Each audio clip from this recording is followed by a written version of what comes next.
சென்ற மாதம் இங்கே கோவையில் முன்னாள் ஆட்சியால் துவங்கப்பட்ட அந்த எல்காட் பார்க் என்றது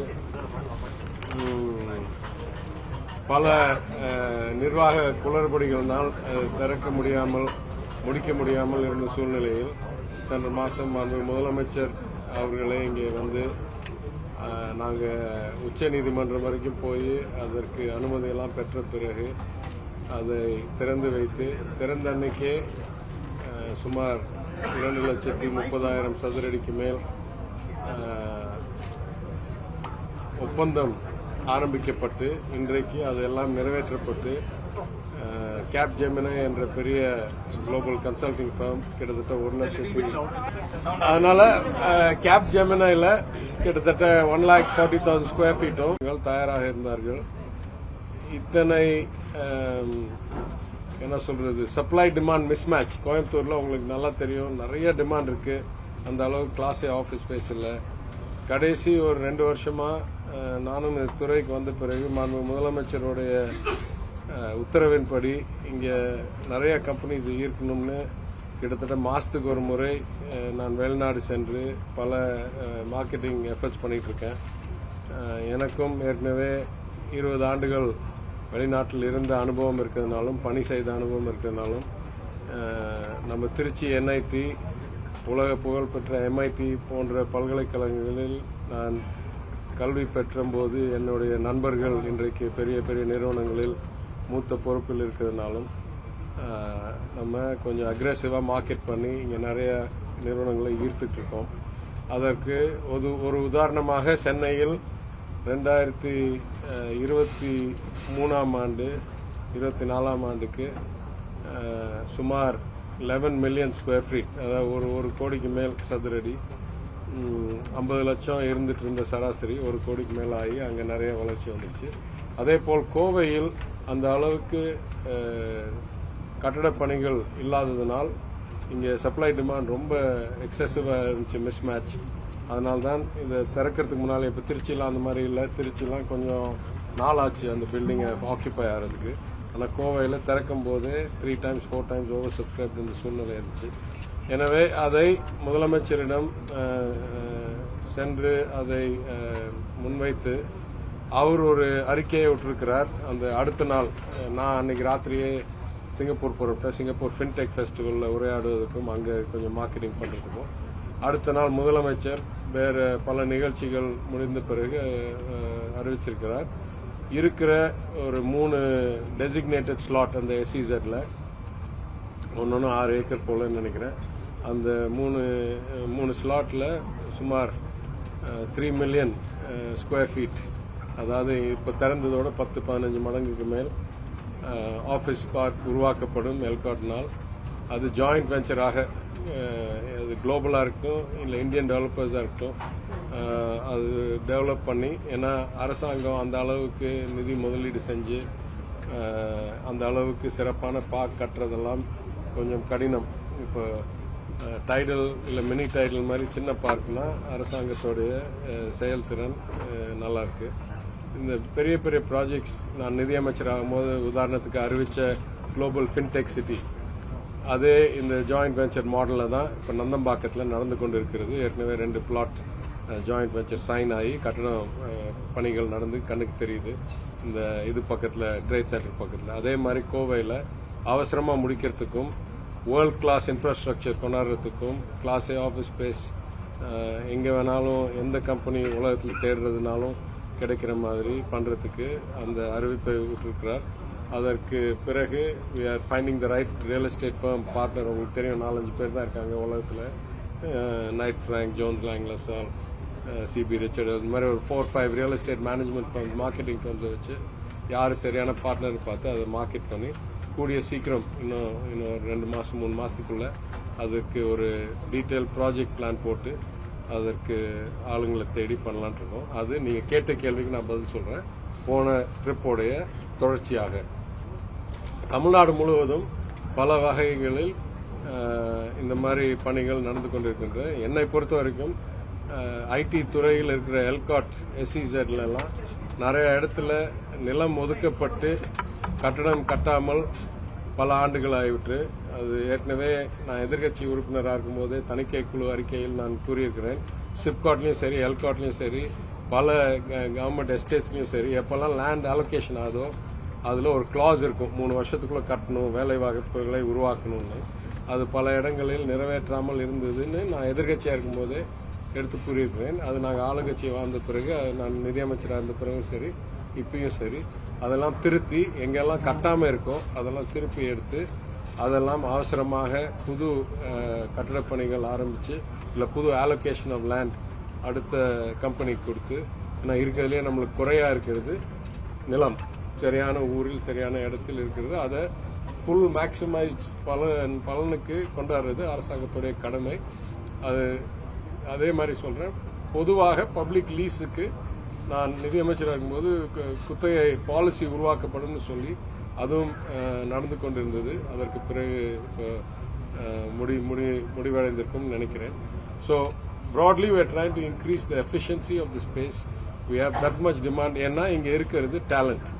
அதான் நம்மளுக்கு இருக்கிறதுல 2 பெரிய சக்தி என்னன்னா, கிட்டத்தட்ட நாட்டோடைய 20% என்ஜினியரிங், பாலிடெக்னிக், ஐடிஐ கிராஜுவேஷன் நம்ம 6% இருக்கிற மாநிலத்தில் இங்கே உருவாக்குறோம். அதேபோல் நம் ஊரில் பயிற்சி பெற்று பிறந்து பல நாடுகளில் வாழும் மூத்த executives in all fields, but particularly in technology, like Mrs. Basu, they are very keen to work with us and bring their expertise, their vision, their firms back to Tamil Nadu to try and provide opportunities. So அந்த அடிப்படையில் அது ஒரு ஃபோக்கஸாக வச்சுக்கிட்டு ஒரு international லிங்கேஜை அதிகரிக்கிறதும் Tamil டயாஸ்பராவுடைய ஸ்ட்ரெங்ஸையும் எண்ணத்தையும் leverage பண்ணுற வழியிலும், அதே போல் இங்கே பெஸ்ட் கட்டிங் எட்ஜ் ஜாப்ஸ். இந்த நிறுவனத்துடைய புகழ் என்ன என்றால், அது அந்த சின்ன அந்த இளைஞர் சொன்ன மாதிரி இந்த மாதிரி ஏஐ ஜாப்ஸ் கொண்டாடுறது ஒரு ஈகோ சிஸ்டத்தையே உருவாக்கும். ஏன்னா this is the leading edge. இது இந்த மாதிரி the demand for this is only going to go up again and again.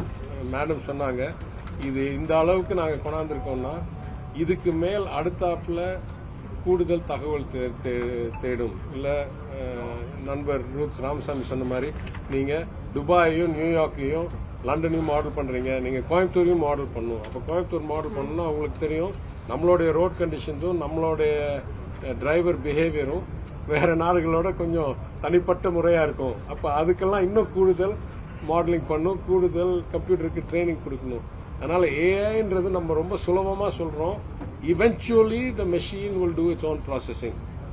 But அந்த மெஷினுக்கு ப்ராசஸிங் பண்ணுற அளவுக்கு கற்றுக் கொடுக்கறதுக்கு ஒரு சின்ன குழந்தைக்கு ஊட்டுற மாதிரி, ஸ்பூனில் ஊட்டுற மாதிரி தகவலை ஊட்டினால்தான் அந்த மெஷின் கற்றுக்க முடியும். ஒரு மனிதன்றது நம்ம ஆட்டோமேட்டிக் ப்ராசஸிங் பண்ணுறத நீங்கள் பார்த்தீங்க இந்த வீடியோவில், எப்படி லேயராக தகவலாக கொடுத்தா தான் அந்த மெஷினால் அதை ப்ராசஸ் பண்ணி அடுத்தாப்பில் அதை வச்சு லேர்ன் பண்ண முடியும். அதனால் மேடம் சொன்னது, as AI usage becomes more prevalent, at least in the near future, the number of people required to feed the machines will be higher. அதாவது நம்ம பயப்படுறோம், இவென்ச்சுவலாக இந்த மெஷினே ஃபுல் ப்ராசஸ் பண்ணிடுச்சுன்னா மனிதனுக்கு தேவையில்லாமல் வேலை வாய்ப்பெல்லாம் இழப்போமான்னு. நான் பல இடத்துல கூறியிருக்கிறேன், அது மினிமம் 10-20 வருஷம் ஆகும். ஏன்னா இந்த மெஷினை கற்றுக் கொடுக்கறதுக்கே டேட்டாவை பகிர்ந்து வகுத்து சேர்த்து கொடுக்கறதுக்கே இன்னும் அவ்வளோ வேலை தேவைப்படுது. அதனால் the number of jobs in this sector will keep increasing in the near term. Eventually, at some point, when we have adequate models, it will never be finished, but adequate models with adequate computing power, with sufficient chips, with sufficient energy.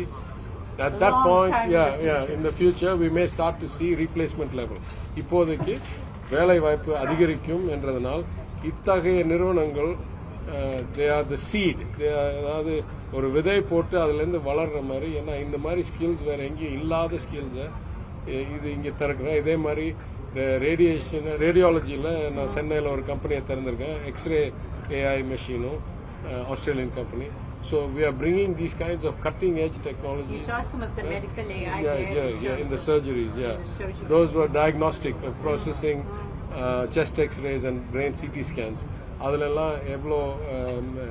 But the main point நீங்கள் சிந்திக்க வேண்டியது, நம்ம machine லேர்னிங்னு நம்ம சொல்கிறோமே தவிர ஒரு மனிதர் கண்ணில் பார்க்குற அளவுக்கு இருக்கிற தகவலை மெஷினுக்கு ஊட்டி விடணும் என்றால் அதற்கு வந்து பல 100 மணி நேரம் வேலை எடுக்குது, மனிதன் பணி எடுக்குது. ஏன்னா machine can process whole information like us. It needs to process bit by bit, image by image, frame by frame. In fact, one discussion we were having is how far ahead is the machine? And one of my senior people said for the autonomous, the mobility part, it's in 5th standard. That's where the technology is. நம்ம நினைச்சுட்டு இருக்கோம் AI technology இவ்வளோ far ahead that jobs எல்லாம் போயிடும்னு. But 5th ஸ்டாண்டர்ட்ல தான் இருக்கு. அதுக்கு automation பண்ணி அந்த AI technology advance பண்றது is very much dependent on the technological talent of our young people and the people who are working in companies like this. Sir, international companies ஒரே நிமிஷம், அவங்க சொல்றது நல்லா புரிஞ்சுக்கிட்டீங்களா? அவர் என்ன சொன்னாரு, அந்த மேனேஜர் என்ன சொன்னாரு, கிண்டர் கார்டன் அளவுலேருந்து வளர்க்க ஆரம்பிச்சிருக்கோம் இந்த மெஷினோடைய கேப்பபிலிட்டியை. பட்டாதாரிய மாத்தினாதான் மனிதன் அளவுக்கு இருக்கும். இப்போ 5ஆம் கிளாஸ்ல தான் இருக்குன்னு சொல்றேன். இப்போ தமிழ்நாட்டில் அடிக்கடி வெள்ளம் வரதுனால சென்னை போன்ற ஒரே ஒரு நிமிஷம், அவர் கேட்டார். இன்டர்நேஷனல் கம்பெனிஸ் தமிழ்நாட்டுக்கு வரதுக்கு எந்த அளவுக்கு இன்ட்ரெஸ்ட் காட்டுறாங்க கர்நாடகா? அதாவது இன்ட்ரெஸ்ட் வந்து யாருக்கும் குறையில்லை. நான் திருப்பி சொல்றேன், வெவ்வேறு ஆளுக்கு வெவ்வேறு ஃபீச்சர். நான் யாரோடையும் நான் போட்டி போட விரும்பல. நான் 2 கருத்து சொல்றேன். தமிழ்நாடு அளவுக்கு வேற எங்கேயுமே படித்த இளைஞர்கள் கிடையாது. திருப்பி சொல்றேன், basic statistic 6% of the population, 20% of the graduating people of ITI, polytechnic, engineering. இது நம்பர் 1 ட்ரா. உதாரணத்துக்கு சொல்றேன், இந்த ஃபெசிலிட்டியில் நீங்க பாத்தீங்கன்னா, நான் மேடம் இன்னும் பேசல, அதனால என்னுடைய கணிப்பு இதுல 90% மேல வேலை செய்யறவங்க தமிழர்களா இருப்பாங்க. அது சென்னைக்கு போனா 80%, மதுரைக்கு வந்தா 95%, இந்த மாதிரி. இதே நீங்க பெங்களூருக்கு போனீங்கன்னா 25% மேல லோக்கலா இருக்க மாட்டாங்க. கரெக்டா? அதனால டேலண்ட்டை தேடணும்னா தமிழ்நாடுக்கு தான் வரணும். இது ஒண்ணு. நம்மளுக்கு ரிவர்ஸ் ப்ராப்ளம், இங்க இருக்கிற டேலண்ட் அடுத்த இடத்துக்கு நம்ம வேலை உருவாக்குறது ஸ்பீட் பத்தலைன்னா அங்க போயிடுவாங்கன்றது நம்மளுக்கு கவலை இருக்க தவிர, ஈர்க்கிறது நம்மளுக்கு முதல் காரணம் டேலண்ட். 2வது காரணம், எல்லா சிட்டிஸ்க்கும் ஒரு அளவுக்கு ஏதோ ஒரு ஸ்பெஷல் இருக்கு. இப்போ பெங்களூர்ல ஏதோ ஒரு ஸ்பெஷாலிட்டி இருக்கும், ஹைதராபாத். ஆனா இன்னைக்கு குளோபலா இருக்கிற வாய்ப்பு, அதாவது நான் வந்து பல நாடுகளில் பல நிறுவனங்களில் MD-ஆக பெரிய பேங்கராக பணியாற்றினவன் என்ற அடிப்படையில் சொல்றேன். மேக்ரோ எக்கனாமிக் லெவல்ல இந்தியாவுக்கு இன்னைக்கு வரக்கூடிய வாய்ப்பு நம்மளுடைய செயல்திறனினாலும் நம்மளுடைய திட்ட திறனினாலும் தான் எல்லை காணுகிறதே தவிர, the amount of opportunity is so high that all of us can grow at the fastest rate possible. அதாவது தமிழ்நாடும் சரி, ஹைதராபாடும் சரி, பெங்களூரும் சரி, கேரளாவும் சரி, எல்லாரும் நம்ம ஃபுல் மேக்ஸிமம் கெப்பாசிட்டிக்கு க்ரோ பண்ணாலும் குளோபல் ஆப்பர்ச்சுனிட்டி அந்த அளவுக்கு மேல இருக்கு. மெயின் ரீசன், சைனா விட்டு எல்லாம் வெளியே வர்றாங்க. 30 வருஷமா எல்லாம் சைனாக்கு போயிட்டு இருந்தது. இன்னைக்கு சைனாக்கு போனா ஆபத்துன்ற அளவுக்கு இருக்கிறதையும் கழட்ட பாக்குறாங்க, அங்க போகாம இருக்கணும்னு பாக்குறாங்க. அப்போ there is no other country the scale of India, number 1. Number 2, everywhere else there is scale, there is an aging population. அதாவது ஆவரேஜ் ஏஜ் வந்து அதிகரிச்சுக்கிட்டே போகுது, இளைஞர்கள் பத்தல. இன்னைக்கு பாத்தீங்கன்னா இந்தியா வந்து குளோபல் பாப்புலேஷன்ல கிட்டத்தட்ட 6ல் 1 நபர் இந்தியர். இதை இன்னும் நீங்க வகுத்து யாரெல்லாம் முதியோர் ஆகாம இளைஞரா இருக்காங்க, இல்ல வேலை செய்யற வயதுக்குள்ள 60 வயசுக்குள்ள இருக்காங்கன்னு பாத்தீங்கன்னா 5ல் 1. யாரெல்லாம் கல்வி பெற்று அடிப்படை பணி செய்கிற அளவுக்கு இருக்காங்கன்னா 4ல் 1. எனவே இங்கதான் மனித வளம் இருக்கு, இங்கதான் இந்த எக்கானமிக் ஸ்கேல் இருக்கு. என்னதான் நம்ம க்ரோ பண்ணணும்னு விரும்புறோமோ, நம்மளுடைய கட்டமைப்பு, நம்மளுடைய திட்டமிடுதல், நம்மளுடைய செயல்திறன், நம்மளுடைய நிறைவேற்றும் சக்தி, இதுதான் நம்மளுக்கு எல்லையே தவிர வாய்ப்பு வந்து அளவில்லா வாய்ப்பு உலக அளவில். இது இன்னும் 10-15 வருஷத்துக்கு நீடிக்கும். இது வந்து macro economic trend. It is not based on party or government, or there is a macroeconomic global trend. அதுவும் இப்போ யூஎஸ் எலெக்ஷன்லாம் வந்த பிறகு இன்னும் சைனா டென்ஷன்ஸ் அதிகரிச்சுட்டு தான் இருக்கும். அதனால நிறைய வாய்ப்பு இங்கே வரதுக்கு Will there be any impact in India regarding this US election and Trump becoming the president in US? Yeah. It's hard for me to say. I would say broadly that the Indians are well represented in the Trump administration, as best I can tell, in many ways. And the pro-business attitude and the less regulation attitude broadly should be a plus. It's hard for me to say. I lived there a long time ago. In many ways, I don't recognize. Now, I lived there 20 years, from 87 to 2007. But when I look there now, I don't recognize the country. It's a very different country than when I was there. So I don't have any insight to add personally. புதிய I தகவல் think he's a தொழில்நுட்ப very பூங்காக்கள் இந்த மாவட்டங்களில் pro-business. புதுசாக உருவாக்கும். Well, I think through what he said, because I live there now, it's a very pro-business climate. I think over the next year, in 2025, we will get a good idea of what will emerge. And I think it's up to us to mold ourselves to be able to address those changes. The biggest thing we can do is adapt to the change. And after some time, drive the change. If we can drive the change, then everything becomes something that we can actually control and move it forward. So I think this is all about adjusting and scaling. So we have to drive the change after some time. Thank you so much. Sir ஒரே ஒரு கேள்வி, ஒரே ஒரு சென்னையில முதலீடுகளை ஈர்க்க நான் பல்வேறு வெளிநாடுகளுக்கு போறேன் அப்படின்னு Sorry. முதலீடுகளை ஈர்க்கிறதுக்காக வெளிநாடுகளுக்கு போயிட்டு இருக்கேன்னு சொல்றீங்க. நெக்ஸ்ட் இயர் எவ்வளவு டார்கெட் வச்சிருக்கீங்க சார் ஐடி துறையில முதலீடு வரும்? அதாவது பல காரணங்களுக்கு நான் போறேன். Most of the time it is an invitation. நான் வந்து நானா சுயம்பா நான் மார்க்கெட்டிங்காக போகணும். இன்னைக்கு வரைக்கும் ஒரு ட்ரிப் கூட நானா தேடி நான் போகணும்னு நான் போகல. அதாவது ஏதோ ஒரு கான்ஃபரன்ஸு, ஏதோ ஒரு மீட்டிங்கு, ஏதோ ஒரு ஃபெஸ்டிவல், ஏதோ ஒரு காரணத்துக்கு கூப்பிடுறாங்க. அதில் போய் தமிழ்நாடை மார்க்கெட் பண்ணி இந்த மாதிரி நான் யூஎஸ் போனது ஃபெட்னாக் போனேன். ஃபெட்னாக் போனும்போது இந்த மாதிரி கம்பெனிஸ் எல்லாம் பார்த்துட்டு வந்தேன். அதில் இந்த விளைவு கிடைக்குது. அதனால் டார்கெட்னா நான் வந்து பட்ஜெட் வச்சு எனக்காக இது மார்க்கெட்டிங்காக போகிறேன்னு சொல்லி அதெல்லாம் வந்து கைடன்ஸில் நடக்குது. நான் வந்து என்னுடைய தனிப்பட்ட அனுபவம் வரலாறு என்ற அடிப்படையில் எங்கெல்லாம் ஈர்க்கிறாங்களோ அவங்களா கூப்பிடுறாங்களோ அங்கெல்லாம் நான் போய் ரிவர்ஸ் மார்க்கெட்டிங்காக நான் பண்றேன். கோயம்புத்தூர் ஐடி தலைநகர் 2வது தலைநகர் மாற்றுங்க. ஏன்னா சென்னையில் அடிக்கடி வெளில வராங்க. There's some people online. Thank you, Okay, sir. So there are some online media, national media has joined. Okay. The question From is just 2 minutes. from Gaurav, Motoring Trends. How will iMerit Center of Excellence contribute to automotive safety systems? Well, I think once you can, train the machine to be, and many of these are embedded right into the vehicles. Like a lot of this technology is being evolved and then embedded into the vehicles. Into EVs, ADAS, all of that. All of them are being embedded, and so I think the more you can get them to recognize situations, and the more you can get them to predict actually based on some sequence of events what the next likely event is going to be, then I think you have built-in safety. I see this as an evolution in some sense, because you started with things like anti-lock braking, and then you started seeing like automated steering and guide, the guide that prevents your car from drifting and all that. So it's a progressive thing. It's not a black or white thing. I expect that this will increase in additional ways. Thank you, sir. Sir DMK files 3 கொண்டு வரதா வந்து அண்ணாமலை சொல்லியிருக்காரு. அதை எடுத்து பாக்குறீங்க sir? Yeah. The question for Radha ma'am is, what are the projects that iMerit currently is working on? So you- Projects that we are working on. Okay, a lot of it is in what we call predictive AI. Predictive AI is what you were talking about. So we have projects, of course, in the autonomous AI, medical AI.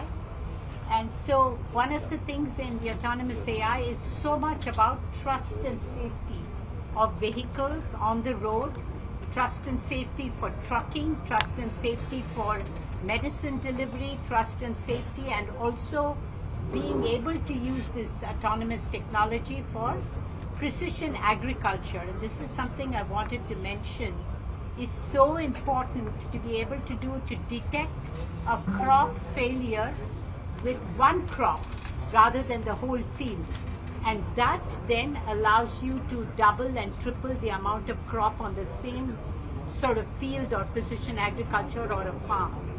And these are the sort of areas that we are most focused on.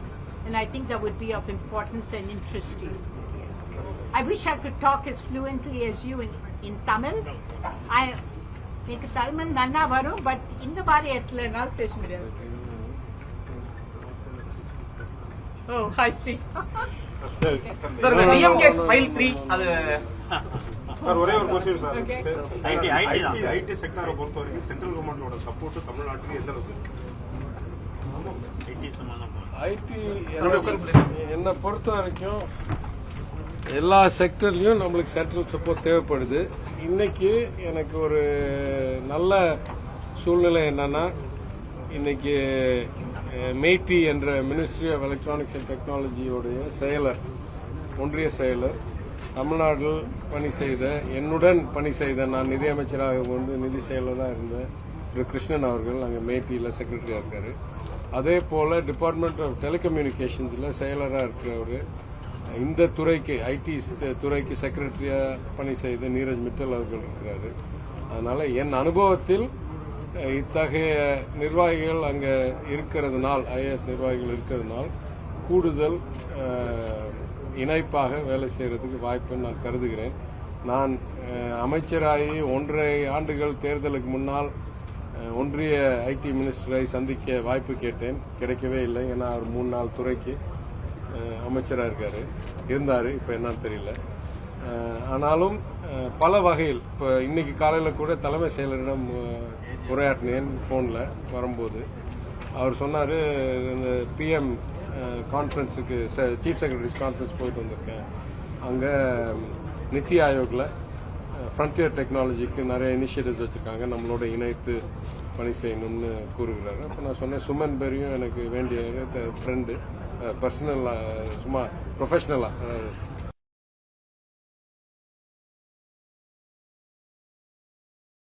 நானும் follow up பண்ணி எந்த வகையில் அவங்களுடைய support வச்சு, அது இல்லாமல் national quantum computing mission ஒன்று வச்சுருக்காங்க. அதில் அஜய் சௌத்ரின்றவர் ஹெச்ஏஎல்லுடைய ஒன் ஆஃப் த ஃபவுண்டர்ஸ், அவர் தான் சேர்மனாக இருக்கார். அவரோடையும் இணைந்து நம்மளுக்கு ஒரு குவாண்டம் கம்ப்யூட்டிங் சென்டர் கிடைக்குமான்னு பார்த்துட்ருக்கோம். அதே மாதிரி நம்ம ப்ரொஃபஸர் பால்ராஜ், ஸ்டான்ஃபோர்ட் ப்ரொஃபஸர் வந்து நேஷனல் செமிகண்டக்டர் மிஷனுடைய தலைவராக இருக்கார். அவரோடையும் இணைந்து நம்மளுக்கு வாய்ப்பு கிடைக்குமான்னு பார்த்துருக்கோம். ஒன்றிய அரசுக்கு தான் நிறைய நிதியும் கொள்கை உருவாக்குவதும் திறன் இருக்கு. அதனால அவங்களோட இணைத்து வேலை செய்யறது There is a good demand for AI. In future, it is going to be a dominant of human beings in future. AI is going to dominate human beings. No, I didn't say there's a good demand of AI. I'm saying the progression of AI is relentless, right? Like it has been. It's not as if there was a on-off switch. நான் எனக்கு அந்த 58 வயசாச்சு. From my 20s, there have been some notion of neural networks and machines, auto learning and auto generating algorithms. So this is a continuum. What has changed now is that the ability to generate and store previously unimaginable amounts of data, and then the ability to process that at some reasonable cost instead of taking infinite amounts of time. You may have seen the recent announcement by Google about their new quantum computing chip Willow, where they say the chip can solve, it's only a technical problem, it's not a real life problem, but that technical problem it can solve in like 10 hours what would otherwise take infinity in regular computing. So I think the capability to do processing in different ways through things like quantum, but also in self-learning and self-improving ways, it has been a continuum. We have now reached a point where it is capable of widespread application in our daily lives, whether it's in health or in automotive or in the law, litigation. So we have reached the point, but again, we are seeing the cutting edge. இது வந்து 100% யுபிக்விட்டஸா எல்லாரும் பயன்படுத்துற அளவுக்கு வரணும்னா இன்னும் நிறைய முதலீடு, நிறைய டேட்டா சென்டர், நிறைய சிப்ஸ், நிறைய எனர்ஜி, இதெல்லாம் மேடம் சொன்ன மாதிரி இன்னும் ஒரு தலைமுறையாவது ஆகும். அந்த பயம் வர வரைக்கும்